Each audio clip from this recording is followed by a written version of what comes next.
Hey everybody, welcome to another segment of DTF's Movie Review Monday. My name is Frankie, and I'll be going at it alone today. I'm going to be talking about the recently released film Dumb Money. Dumb Money was the real life story behind something that happened in 2020 when GameStop stocks were rising and nobody could explain what was going on. But it ended up, being that GameStop in 2020 at the earliest parts of the pandemic it was like really, really profitable. So yeah, that's what I'm going to talk about today. It's a biography and there's some funny stuff in there, but I would call it a biopic. And, anybody who listens knows by now that the biopic is my absolute favorite movie genre, because if it's done properly, then I'd feel like I was there. I feel like I'm a part of the story that's taking place. So I think that Dumb Money did a really great job at doing that as well. To get started, I want to talk about the director, whose name is Craig Gillespie. I don't know. He must be a foreign guy or something. But Craig Gillespie, he's the director for this movie. And he's directed a couple of other biopics. It seems to be his forte or his expertise. He did the biopic. He produced the biopic I, Tonya, right, starring Margot Robbie. He produced the biopic, or the, I guess, docuseries Pam and Tommy, right, which was about, the exploitation of a sex tape that was just found with Pamela Anderson and Tommy Lee on it. And Dumb Money is also on his list of credits also. So it seems to be that real things, biographies, biopics, or, I guess you could call it the docuseries as well. Just retelling of real events, that seems to be his forte. And again, like I said, I think this guy did a really good job, on this movie also. It's just, this was happening. The things that were happening in real time were not so long ago. So it's like, yeah, I do have some memory of seeing these things on the news, stuff like that. So yeah, it was, really, really good. There's a couple of writers on here. It says that the movie had 3 writers.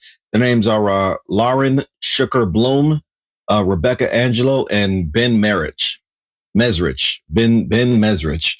And, I believe it would have taken a lot of people to write this movie, right? Retelling real events. You got to go out and interview a bunch of people, get their version of how things happened, convey how they were feeling. And, I do think that would be a lot for one writer, even the most talented writer, writing lines for an enormous amount of people, is not an easy task. So I agree that, I see why 3 writers were on this movie. But to get into the cast now, the first billed actor on this film is Paul Dano. Paul Dano, right? It's not a popular name, but if you saw this guy, you'd know exactly who I was talking about. Most recently, he played the Riddler in the latest Batman, directed or produced by Matt Reeves, starring Robert Pattinson as well. He played antagonist to the Batman in that movie, The Riddler. He was recently in The Guilty, starring Jake Gyllenhaal, but it was just the voice. I like that movie, The Guilty, but if anybody else saw the movie The Guilty, you'd know why his voice was the only thing you ever heard. This movie takes place in a police station, and Jake Gyllenhaal is dispatched to answer the phone, and the entire movie is just looking at him on the phone, trying to calm down a situation or something. So if you watched something else with him in it, you might recognize him in Swiss Army Man, 12 Years a Slave, Looper, Prisoners. He definitely would have had a more, you definitely would have seen his face in these movies. But yeah, I like this guy. I thought he did a really good job playing, just a regular, family guy. That's who he was in this movie. He was a guy who lived with his wife. I think he lived with his parents. I'm not sure, but the point is he was just a regular guy. And I think in acting, that could be some of the hardest roles you could do, because once you become I'm not going to say once you become a celebrity, but let's say you do become a celebrity and, you get exposed to, red carpets, talk shows, people just wanted to take pictures of you. You're taken out of what you used to know as a normal life. And depending on how long you have not lived what used to be normal to you, it might be really hard for you to go back. It reminds me of my favorite director, Quentin Tarantino, choosing Jamie Foxx to play Django. Quentin Tarantino on the first day of filming says that Jamie Foxx rolled up in, some Lambo to set, Louis and Gucci bags, oh, hold my bag, take that to my room and whatnot. And Quentin Tarantino told Jamie Foxx, I need you to get in this character in order for this to work. That's what I need for you to do. And, that anyways, what I'm saying is that for as long as it takes, as long as you've been widely famous or enormously famous, it might be difficult for you to play what used to be normal to you. So big ups to Paul Dano for playing this regular guy so well. The next person in this movie is actually Seth Rogen. Seth Rogen, he's actually the first person you see when this movie starts. But Seth Rogen, we know him as an actor, but is more so playing the role of a producer. He's gotten so well at that. And I'm good that he's expanded his career just from acting because, the roles he would get were like a really, really typecast. He's either this underachieving grown man baby or this super high guy all the time. And, it gets exhausting to see. It's good to see him in a different role, a different, light of a type of character. He plays a giant CEO of some. I think he runs a hedge fund or something, but he owns several companies. He owns several companies in this movie, and GameStop happens to be one of the companies that he owned in this movie. If you don't recognize Seth Rogen by his looks or his voice by now, I would want you to go back and just watch a few things. Recently, he was the producer and a voice in the most recent Teenage Mutant Ninja Turtles Mutant Mayhem. He recently had this amazing series on Apple TV called Platonic, the story of him and a childhood friend that had lost touch for a certain period of time. And they just ran back into each other and started hanging out again. It's a really great story. He was the voice of Donkey Kong in the most recent in the recently released Super Mario Brothers movie. He's a producer for The Boys. He was an acting person and he had a part in the Pam and Tommy docuseries. He just had a lot of stuff going on. He's like Pineapple Express. That's what he's, I think, most widely known for. Pineapple Express. He was in The Long Shot. He starred next to, I believe it was Charlize Theron in that movie. Anyways, if you don't know who Seth Rogen is by now, after naming all those things, go catch up on some of those things. Seth Rogen is an absolute comedic genius. I think so anyways. The next one build on this movie is actually Nick Offerman. Nick Offerman is a really good actor. He's more so known for his appearance than he's more so known for his appearance than his I'll say his acting skill. Not to say that he's a bad actor, but he just has a look. He has this look. When you see him, you absolutely recognize him and know where he's from. If Herb were with me right now, he'd say that Nick Offerman was one of the members of one of the greatest shows in history, even compared it to The Office, but Parks and Recreation. I promise Herb, I will get to watching that show eventually. But in Parks and Recreation, he played Ron Swanson. I assume one of the main characters of that show. But he was also in that movie, We're the Millers, starring Jason Sudeikis and Jennifer Aniston. He has a role in that movie also. Um, yeah, Nick Offerman. More he was the police captain in 21 Jump Street, and I think he made an appearance in 22 Jump Street as well. Oh man, such a good movie. He was one of the McDonald's brothers in the movie The Founder, starring Michael Keaton as well.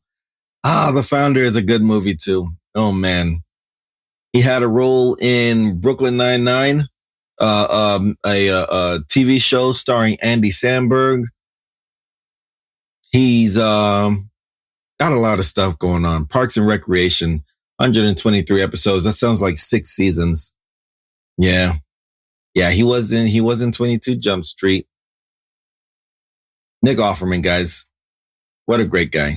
He's got this I don't want to call. Yeah, I think I'm gonna say stoic. He's got this stoic tone to his voice that when he says something, you don't know if he's being serious or sarcastic or whatnot, something like that. And yeah, Nick Offerman is a good addition to what we know for Hollywood to be, and I'm glad he and actors like him are around for it also. Last but not least, also starring this movie is Sebastian Stan. Sebastian Stan in this movie is one of the founders of the app called Robinhood. Robinhood is an app that allows people to participate in the stock market without having to buy in, or at least buying in so much, right? Whatever barriers or loopholes or gates that were stopping people from being able to easily participate in the stock market, Robinhood broke all those barriers. Now you can own stock and have some passive money growing. You can have some money growing passively, all thanks to this app called Robinhood. Sebastian Stan plays one of the co-founders of that company, and they had a role in this event, because this movie is about GameStop stock rising, right? This movie is about what was going on in 2020, and GameStop was just becoming incredibly valuable, and nobody could explain what was going on. And Robinhood was a big part of that happening. So Sebastian Stan playing one of the co-founders of Robinhood, it made sense for the movie. There are some other notable people in this film also. You got Pete Davidson, SNL vet. You got Vincent D'Onofrio, Law and Order vet. Recently played Kingpin in the MCU. He was Kingpin in Daredevil, and then he reprised his role in the Hawkeye Disney Plus series. America Ferrera, she's been in the industry for quite some time. I know her best for her role in the sitcom Ugly Betty, but she was recently one of the lead actresses in the Barbie movie that was released this summer. Anthony Ramos, he plays a role in this movie as well. He was recently in Transformers: Rise of the Beast, and he's also from In the Heights, the Manuel Lin Miranda musical. So some other notable names in this movie as well. Let me talk about the movie now. Let me see. The synopsis here says David versus Goliath tale about everyday people who flipped the script on Wall Street and got rich by turning GameStop, the video store, into the world's hottest company. And man, world's hottest company was right. Like I said, while these things happened in real time in 2020, right? COVID was going on, and for whatever reason, as much news there was about COVID, like 3 months, there was just as much news about GameStop. Like I'm sure if you think back to the lockdown, right? If you think back to the lockdown, you remember seeing something about GameStop somewhere. It was just crazy to me, and I heard that GameStop stock was going up, and I wanted to participate also. I just recently started participating in stock through that app, also Robinhood, the company I used to work for. their stock was quite low when I first started working there, and then during COVID they skyrocketed also. So yeah, yeah. But the movie seemed really really interesting. So what happened in this movie was the Paul Dano's character. He plays a guy. He plays a guy named Keith Gill. Keith Gill had a YouTube channel, and his screen name was Roaring Kitty. His screen name was Roaring Kitty. And what he would do on YouTube is just talk about stocks because he went to college and he had an education in that field and everything. And he would just on his free time go on YouTube, talk about the stocks that he liked, and that's it. Just talk about it. He didn't encourage anybody to buy it just because he said to. He didn't say do this and you'll get rich. He was very very cautious about what he said to these people. All he did was talk about the stock he liked. And while he's doing this, people are interested in what he's saying for whatever reason. When he starts talking about GameStop, people just catch on. People just catch on and start participating also. When he starts talking to and what he's doing is he's going on a website. I forget the name of the website they called out in the movie, but it was a website where he could share his stock portfolio information with people. And that's what he would do. He would show people, hey guys, I just bought this much stock in GameStop and it's increasing, guys. Y'all, look at what's happening to me. I don't think he ever said the words, go get this stock. He just, that was actually a line in the movie. As for me, I like this stock. It was a line in the movie that was very important, especially towards the end. So Seth Rogen's character in this movie, Seth Rogen plays a guy named Gabe Plotkin, who is the CEO or a hedge fund owner or something like that. And GameStop was a company that he owned. So what he would do is what he was doing one morning while reviewing his numbers, he saw that GameStop had a rise, and he says, why do retail traders think that they're going to make money off of these things? So what he said he's going to do is short the company. That's what he did. He shorted the company. He devalued the company by creating more shares of the company, right? Let's say one person owns 100% of his company. If he were to create a share, he would have to give one share to one other person. And it now makes it 50% that he owns. And every time another share is released, that percentage is decreased. And that percentage represents a dollar value. Also, the dollar value is decreased. So Seth Rogen's character shorts the company by creating 600 additional shares of GameStop stock. And he's sitting there laughing about it. And while he does that, people are buying the stock even more. Paul Dano's character, Keith Gill, still showing up on YouTube at night, just telling people about it. And he had some type of following. Some of the other characters, like America Ferrera's character, there's some college students in this movie. Supposedly, they already follow him and they start telling everybody else, hey, look at this guy. He told, he was investing in GameStop, and I decided to invest in GameStop also, and it's working out for me.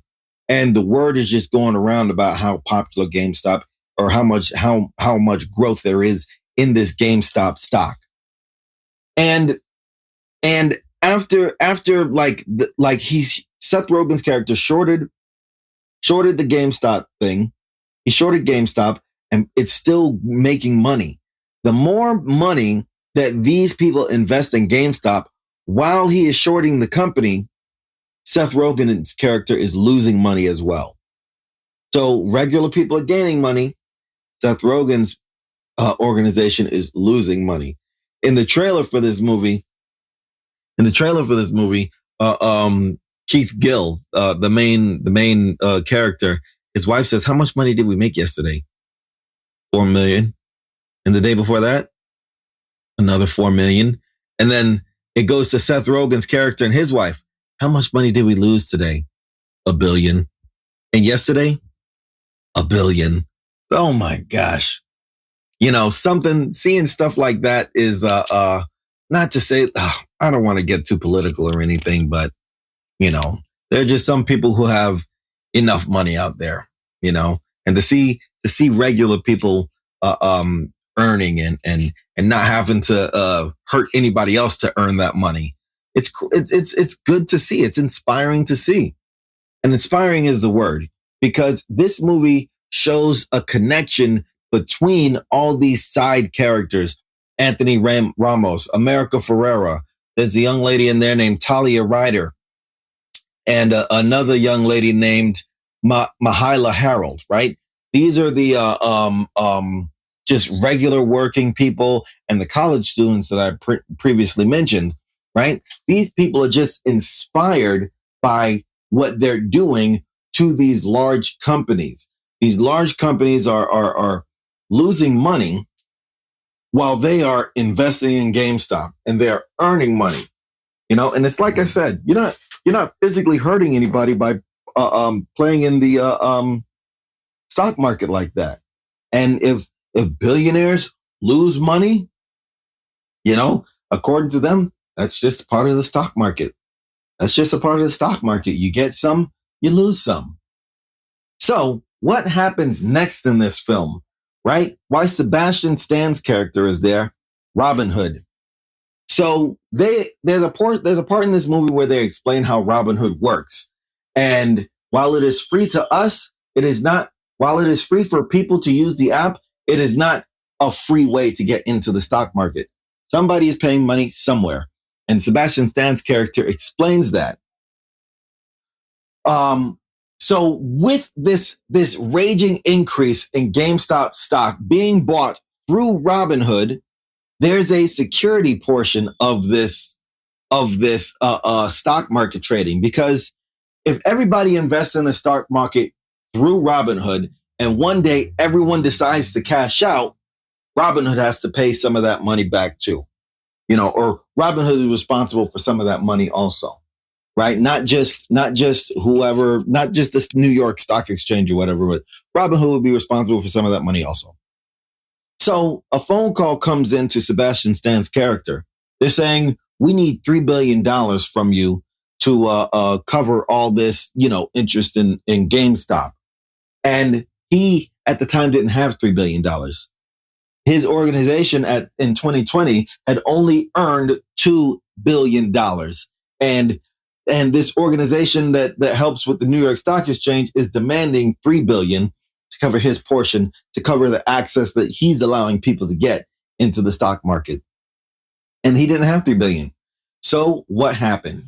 What happened next? The CEO of Robinhood had to stop people from buying GameStop stock. And everybody thought the app froze. Everybody, what's going on? What's going on? Oh my gosh, Wall Street is cheating. Wall Street is cheating. In the end, right? There's a meeting from Congress. Keith Gill, Paul Dano's character, Sebastian Stan's character, Seth Rogen's character, and Nick Offerman's character. They are all summoned to a meeting with Congress about what is going on with GameStop. And, I think I'm going to stop right there. But they're all called to a meeting about what's going on with GameStop stock, and they all get to explain their side of their involvement and whatnot. But all in all, I think this movie is really, really inspiring. I think this movie is inspiring. It encourages people to look beyond something. While there are scenes in this movie where, there are some people who are worth $600,000 and didn't sell out those funds because something bigger was going on. Something bigger was taking place. It's not just about the money. It's about telling Wall Street who regular people are and the power that regular people have to this economy. Something bigger was happening in this movie. And I was a big fan of that. As far as rating it, let me talk about rating this movie. I love biopics. right? So I'm already on board because it's a genre. I thought the writing was really great. You know, you can't really talk about plot holes in a biopic because you while this was over a course of time, I'm sure it wasn't a absolutely linear story. I'm sure there were periods of time where nothing was going on with this at all. So you can't really fault the movie if you see plot holes in there. Um, I thought the writing was good. I thought the acting was good. There was no action. There were a few funny things. I would give this movie an 8, right? I don't think 7 is good. I think this movie was really, really good. 7, giving this movie a 7 would be calling it like an average experience in the theater. If you are in the mood to be inspired, this movie will do it for you. And I'm going to give this movie a solid 8. All right. So for dumb money, Frankie says 8. And I would encourage people to go watch it. It's a really inspiring story. Especially, this one guy, Keith Gill, who on YouTube once upon a time had a handle called Roaring Kitty. He really changed the game, And if you want to be inspired, I would suggest you watch that movie. It did it for me. It did it for me. So, guys, go give that movie a watch. And I appreciate anybody who is here listening to this one. My name is Frankie. Herb was unavailable at this time, but we will talk to you again soon.